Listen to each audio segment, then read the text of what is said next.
Watch it right now from back at home. We got some lions hunting on the TV because right now it's Danny Do It All Hosley in the booth.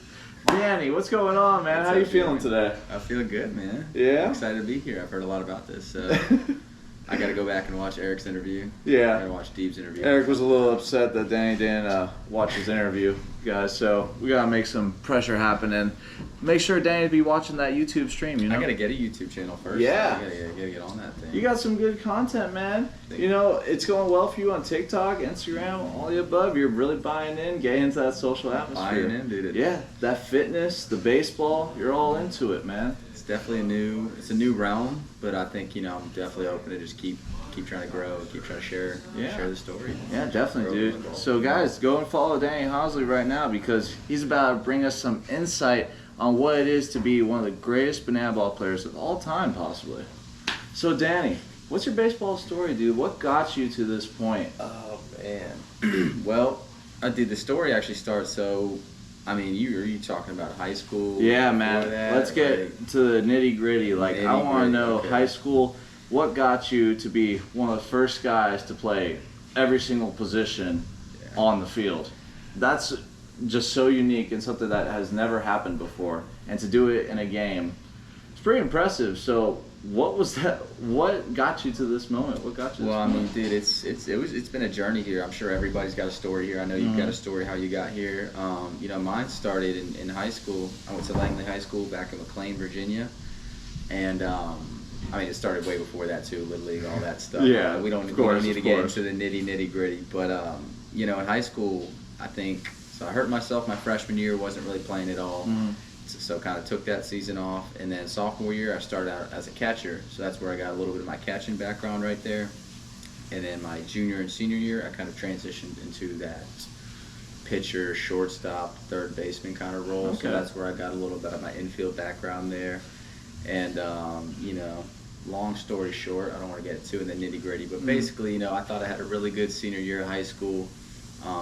Played good ball, the whole 9 yards. Did you have any offers?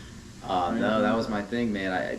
I had maybe one Division III offer from Marymount University, but I kind of felt underlooked and underappreciated as a player. At the time I was hitting 500. Got all the conference play of the year accolades, all state, all that kind of stuff. So all metro area, and so I was just kind of, I don't want to say mad at baseball, but upset with the game a little bit, and that was, I think, a little bit of my immaturity right there. But so it led me to not even playing baseball in college just because I thought I put everything out there, did everything, didn't get the results I wanted, and later in life you learn, hey, that's like baseball a lot of times. But so for that, I ended up just going to school, a little school out in Colorado, actually called Northern Colorado. All right. Yeah. That's a little distance away. A little distance from Virginia. It was an odd, just kind of turn of events. I was working with one of my coaches over the summer, who was, probably one of my mentors. This guy, Vic Price. He ran a tree service business, and I loved everything about this guy, everything he did, and he was just kind of like a free spirit, I would say. Yeah. And he kind of talked to me a little bit, and they had a really good athletic training program, which is something I was really interested in at the time, and it was one of the few schools that still had a 4-year program, and so they also had a Division I baseball school at the time too.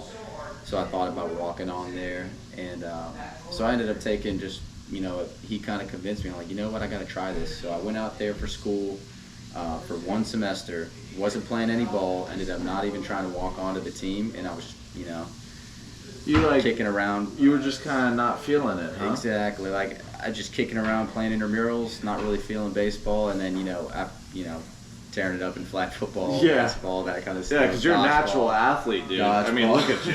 So I was like, I needed to be competitive and do something. So that's what I was doing out there. And then after a whole semester doing that, I was like, man, I cannot do this for another 3 years, 4 years. So that's when I reached back out to my high school coach and really wanted to get competitive again, like competitive baseball. And thank God he helped me out and put me in a really good spot. It was a small JUCO in Virginia called Patrick Henry. All right.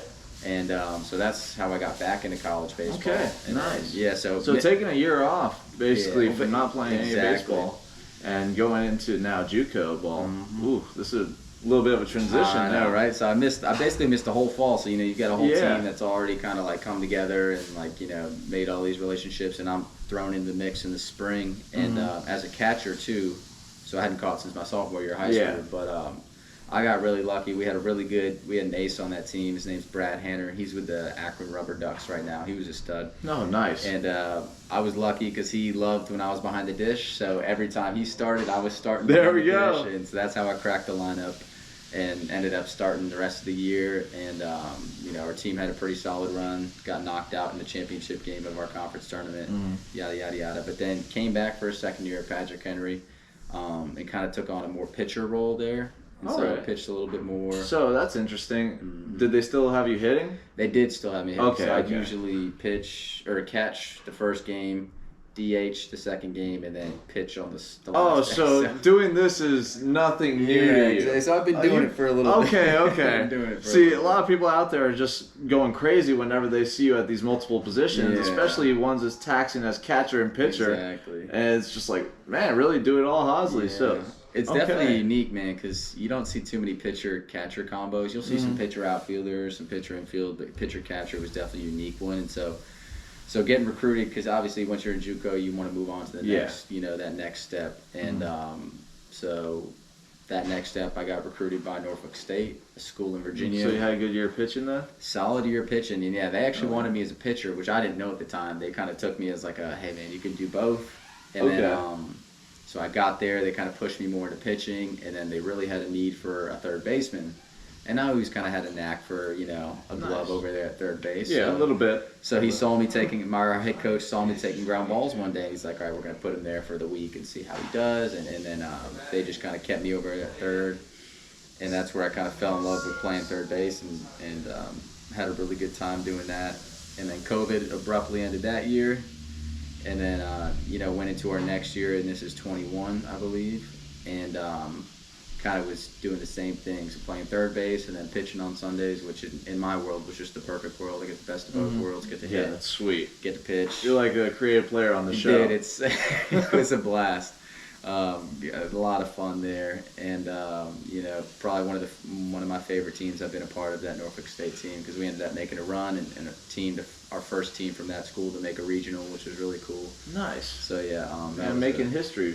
Exactly. So that was a really good experience, and then from there, I graduated, got my 4-year degree, and then ended up taking hitting the transfer portal because that was kind of a big thing during that COVID time, and now it's huge. And so Big time. Yeah, I wish I would have had that opportunity in Dude, I know, college. right? Wow. the transfer portal's unbelievable. Man, I could have gone some crazy places. I mean, I did go to a couple really yeah, cool you went schools. to a few spots. Man. Yeah. You went to a few spots. But man, just the opportunity is limitless. It's huge, man. Yeah. So that definitely opened up some opportunities, and I had some opportunities elsewhere. But with just 1 year to play, it's not a huge risk for a team to go out and take just a 1-year commitment to a guy. But I ultimately just ended up going to a school right 30 minutes from my house in Fairfax, Virginia, so at George Mason. Yep. That's how I got there, and by that time I'd had a pretty good idea of how to balance pitching and offense and defense and all that kind of stuff, and I like to think I was pretty good with my routine and keeping myself healthy. So they let me do the same thing there, play third, and then Nice.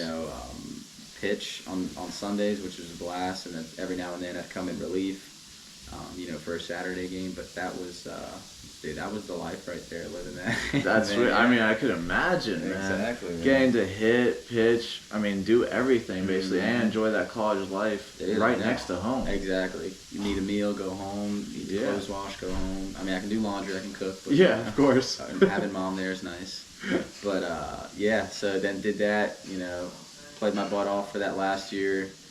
Nothing came out of it. And ultimately just, wanted to pursue my passion. It's always been athletic training. Yep. Frances, our lovely athletic trainer, if you're watching this. Yep. You're the She's best. the best. You're the best at what you do. Absolutely. You're the best at what you do. And so, meeting trainers like that at each stop I go, JUCO and Norfolk State, I meet all these trainers, and then every time it just reinforces hey, that's really what I want to do. I want to help athletes prevent injuries, get better, get back on the field, because getting hurt is athletes out there know it's probably one of the most physically taxing and mentally taxing too. That mental part a lot of people don't think about, but when you sit out from your team for 6 to 9 months and you're you kind of feel like an outsider, and then you come back in and you have this whole mental battle of whether am I still good enough, or all that kind of thing. So just an athletic trainer. I know I just went on a little tangent there, but it kind of encapsulates. No, it's real. Thing. It's so real, and so it's real. You're talking to a guy that had to be in a recliner for 8 months, man. Really? Yeah, it was a tough time, and thank God for those trainers that were able to get me back. But what you're doing, I mean, that passion right there, I didn't know that about you personally. I knew you liked the physical fitness and stuff, but I didn't know that you felt that deeply about it. Oh yeah. But there's people that are on this team right now that, with more knowledge, would have really loved your help. People that I have played with in the past that have gone through actually bad physical therapy bad experiences, but someone like you who is really dedicated, really passionate about it, could really change that attitude. So that's nice to hear. It's just like, because you work with so many athletes, I meet so many teammates and guys who've been hurt, and it's the worst seeing really good players and just really good guys' careers get thrown away because they get hurt, can't come back, or either don't think they're good enough to come back, and it's just it's sad to see. So. But that's my little tangent there. I'm sure we'll get into that later. That's awesome, dude. He's not just a baseball player, ladies and gents. Exactly. So shout out to Francis again. Yeah, but she's the best. So once I finished up my career at Mason there, that was it. That was my 5th year. And basically, I went to, since Mason was pretty close to home, they also had a master's in athletic training program there. I started that program right when I finished school baseball.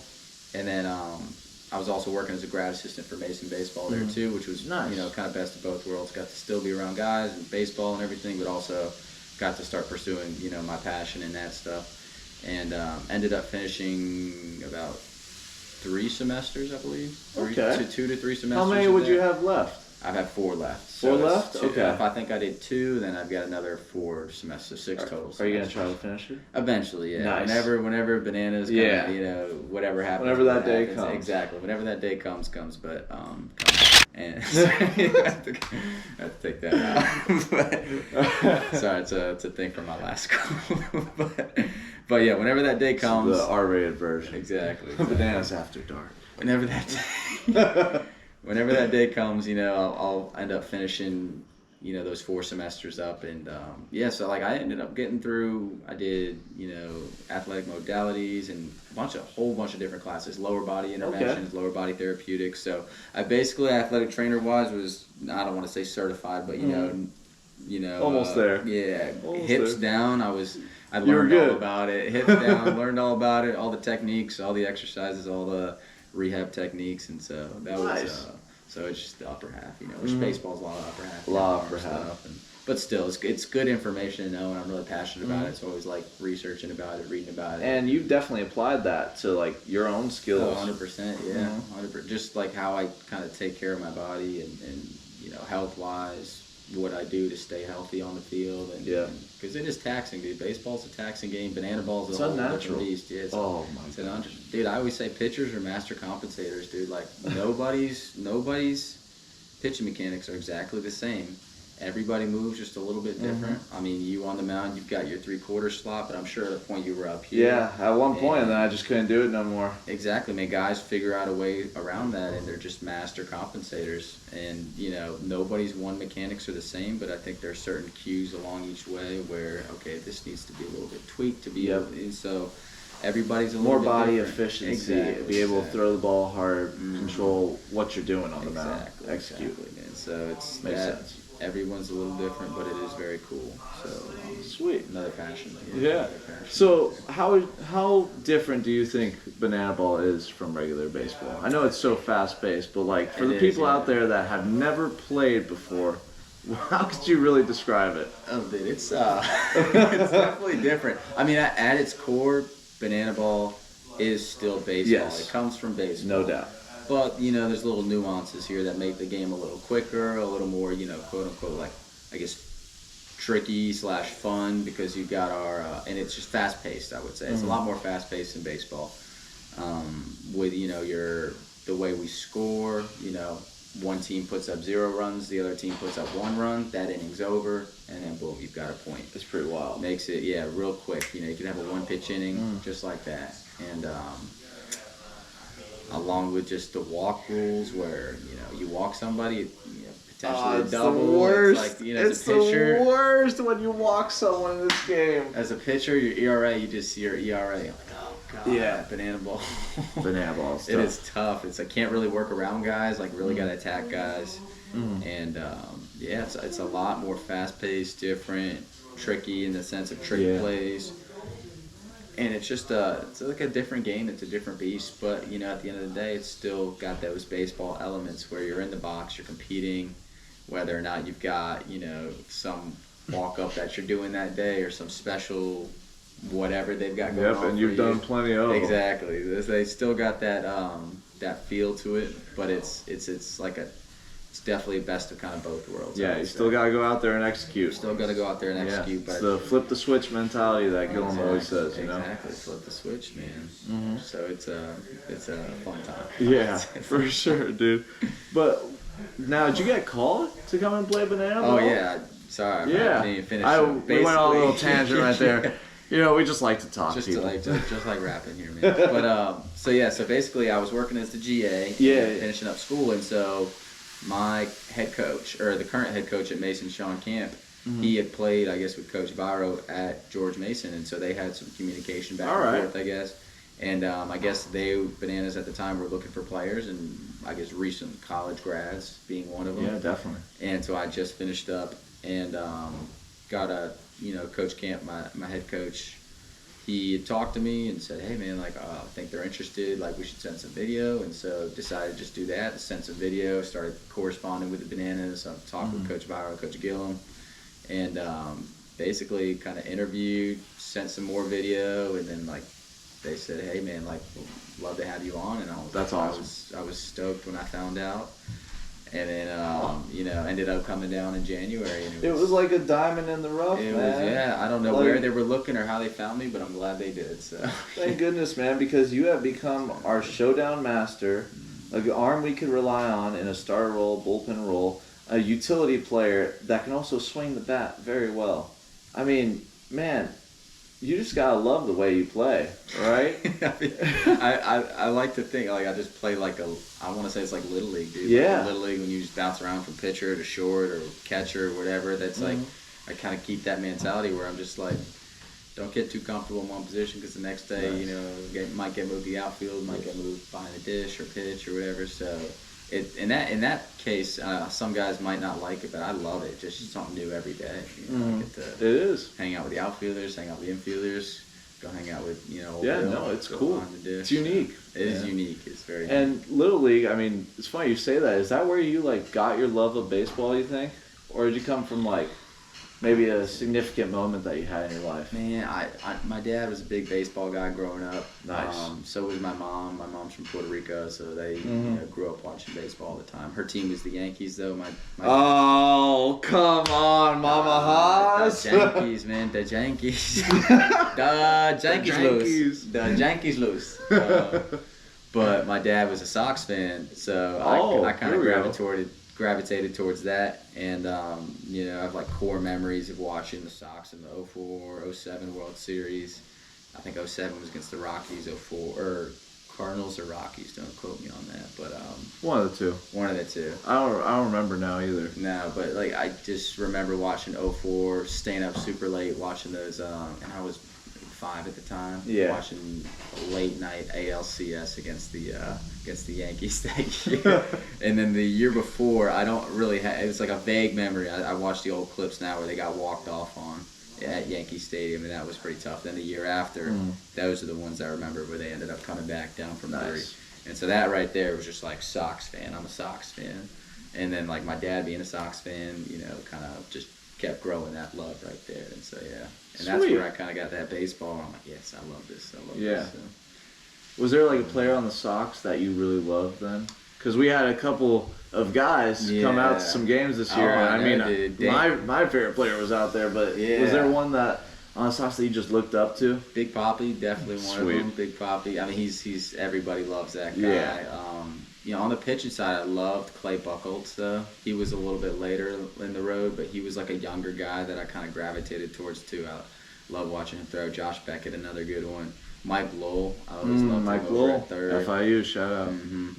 Pedroia was a pretty cool one. I was upset I didn't really get to talk to him too much last year because he was like, cool. dude, I read his book, man, learned about his story, but I didn't want to fangirl in front of him. Cause I'm of course. Dude, that's like... I did a little bit. Yeah. I did for a second. He came into the broadcast booth while I was up there with Biko, and that's my favorite player. I mean, he's that guy, man. He's that guy. He's a gamer. I was coming out, and he was walking in, and I was like, "Oh, Dustin, what's going on, dude? Could we just grab a really quick picture?" Yeah. And he was a super cool guy. Yeah. Loves what we're doing. You know, big shout out to him and the Red Sox. Class act. Hopefully, yeah, we get to see a few more at Fenway this year. It'd be pretty cool. Yeah. It'd be pretty cool. But yeah, hey, those guys, you know, Euclid, you got all those guys. Jed Lowry, huge shortstop, you know, and all the newer guys too. Don't get me started on that. Yeah. They got this trade with the Dodgers that they always just keep going back and forth. Man. Back and forth. It's whatever. But yeah, that's where the love started. It's baseball right politics. It's baseball politics, man. But yeah, love definitely started with there. Yeah. Sweet, Sox, man. Now you have a favorite position of all of them? Man, I don't know, dude. I've really been liking the outfield lately, but you know, third base was always kind of home in college. Love that.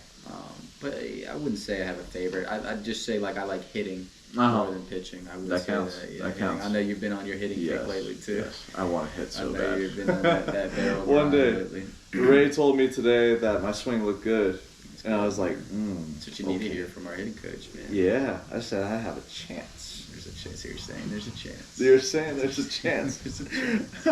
So I want to point out the lines hunting on the screen right now because I think well, I know it's sunset, but I think it depicts something very great in the game of baseball and something that you might have.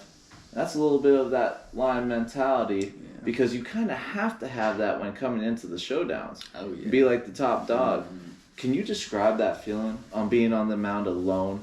Again, you versus that hitter. There's nothing like the showdown. Like, I mean, coming from baseball, I've been in a lot of competitive games, a lot of, you know, really big, tight games where, you know, every pitch, every play matters. But the showdown is really just mano a mano, you versus the hitter. And it's probably one of just the most electrifying feelings you get when you strike somebody out in the showdown. I mean, don't get me wrong, getting somebody out, you know, they hit weak contact or fly ball and you're able to throw them out at home is pretty cool. But a strikeout off the mound, the weight carries on. Good. It just feels so good, and it's so tough to describe. But I would just say it's just like, I'm not like a rah kind of guy. But you just need to scream. It's such like this raw passion that comes out, which I love. And you know, I'm sure it's the same as the hitter side. You know, Reese got the best of me last year in Brockton, where you know, walk it off. happens. It happens. You've won plenty of times. You pitched long enough, it happens. But, you know, it's. I'm sure he could say the same on his side. It's one of those things where it's like, dude, it's a pretty cool feeling. So that's pretty cool, man. Well, hey, you got anything you want to say to the people before we play something special here in the ElectriK Lounge, and that is your choice of a Nintendo Switch game. Okay. So while I get you these options, do you have anything you want to say to the people? No, man. I just appreciate all the Banana Ball fans out there. I've been getting a lot of support and love from you guys, and you know, it's really rewarding to get to meet you guys in person when we get to come to games, and just seeing you guys interact with us online is really cool. And you know, I hope I get to meet all of you one day in person. So that's awesome. That's all I gotta say. Yeah, man. Look out for us because Haas is gonna be doing it all on the field, and he's got hopefully a really cool walkout this year. Zach Franz, we're working on it. Yeah, we're working on it, but it's going to be electric. Don't you people worry. But Haas, it is time, man. We got Super Smash Bros. We got Mario Kart. We got Mario Party. And I think we have the show as well. So, with that choice, I'm going to have to go with some more. This is the Switch, right? This is the Switch. I'm going to have to go with the Mario Kart, man. Mario Kart? This is a bus trip kind of game. I like it. And I like it. We'll grind. You play with the baby settings on, or you play with them off? With the baby settings? What's the baby settings? The guardrails that help you from not falling off Rainbow Road and things like that. Go on the baby settings. I got you. I'll put the baby settings on for you. There's your controller, my friend. All right, and we'll turn this around for the people. Thanks for coming on again, dude. It's been for having me. Absolutely electric. Really quick, what are your taglines again? Make sure you follow him. Let's see. On Instagram, it is Dan Hoz34. Yep. And Write that then down. TikTok is just Dan Hoz34. Write that down. And then in the process of getting a YouTube page. In the process. Watch out. And no Twitter, no Facebook. So we're still gonna branch out. Oh, I pressed the wrong game too. Oh, we're good. We're still branching out. Yeah, you we're know, still getting there. you're gonna have some cool content on there, like physical therapy stuff as well. I want to, yeah. I would love to post just kind of like, there's a lot of, honestly, just how I work out and stuff and how I stay in shape, like in season. I like right now because I've got strength conditioning certifications on top of like a little bit of athletic training background. So Yeah. I kind of like to combine both of them in my training and kind of just help guys stay healthy in season. Like I'm working with a few clients right now, 2 of them being high school athletes right now for baseball, and help write out their programs, lifting, throwing, all that stuff, which Sweet. I really love. So Yeah, you guys make sure to sign up to So, Hoz's page. mm-hmm. Now you You're gotta check out what interested, he's yes. doing. Exactly. Anyone interested, let me know. Mm-hmm. On my Instagram, we got a website there and take you there. Nice. Exactly. That's sweet, man. But now I'm gonna have to embarrass you. Is this your game here? We'll Is see. this your game here? We'll see. We'll see. Oh man. But I usually just pick the coolest cart, and I'm like, all right, let's ride. So you pretty good, huh? We'll see. We'll see. I know I'm probably gonna lose now because I said that. So these, I've only played with the little So- stick before. Which drift? So drift is up here, Okay. and this one's item. But if it's not that, then it's the other way around. Okay, yeah, gotcha. And then to go is this button. Gotcha. Back up. And to steer is with that one. Yeah. All right. There's some coolers over here. That's a cool car. Yeah, You got the yellow Yoshi. Oh yeah. All right. We'll see how this works, baby Bowser. All right. All or nothing race. Right to the death. What map are we going to, Haas? Oh, I get to pick? Yep, you got to pick. Ooh. I'll go slow. These are limited edition maps. Yeah, I haven't and then seen these these are before. older maps. I know the older ones. What's your best map? Don't give me that. Don't Probably give me Rainbow Road. Alright, we'll stay away from there. Let's go. Do you like the limited edition maps? Yeah, they're pretty cool. I think you'd like them too. You know, if you see something that you're familiar with too, we could play there. Yeah, no, I've played. God, they look really cool. Yeah, they're really cool. Let's go back. This one, Go Bangkok Rush. Bangkok Rush. How are we faring tonight? Let's go. Let's go. This is Have you done this one before? No, I don't remember it. Alright, good. So I'm kind of like, ooh, Good, okay, good, good. okay. I have somewhat of an advantage. You have a little advantage but- here. Who's the last person you worked in Mario Kart? Oh, Deep. I got Deep last podcast. Yep. He almost got me though on Rainbow Road. Deep, you can come and watch. Yeah. Alrighty. Yeah, you're on the right side. I guess we should. We're chilling. It's all good. Yep.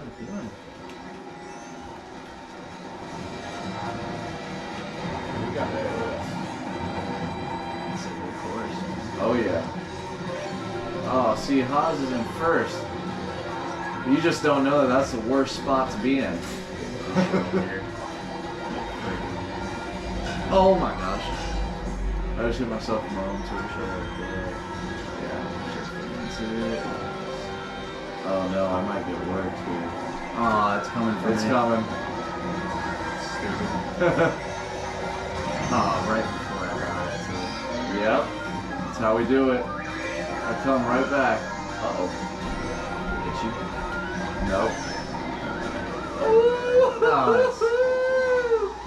Sorry. We're on lap 2. Get me big. What is this? Lightning, man, you gotta watch out for it. How are you big?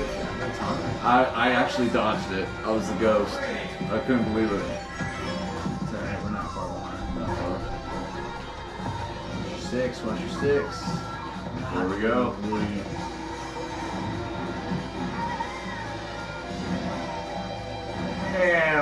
going into the third lap now. Dearman with a heavy lead, got hit by a red turtle shell. Danny Hosley in second place. Oh, there it is. Uh-oh. See that boomerang? Come here.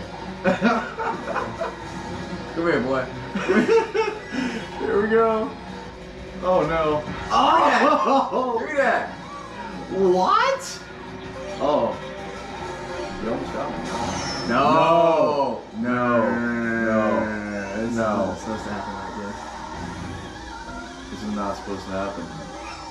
No. this. What is this? What is this? Oh. Did you? Is that you? I don't think I pressed anything. Oh, that was me then.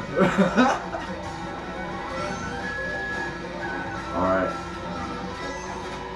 Oh no, I can't Where catch up. is the finish line? Oh, I almost got him! Yeah. No! You got me! Sir. Wow. That was a great game. What were y'all playing on? 100cc, I think. That was a good game. Danny Hosley, thank you for joining us That's the in the first time. ElectriK Lounge. Wow. Much love, brothers. Wow. See us next time, people. Maybe I'll win. Oh. Wow.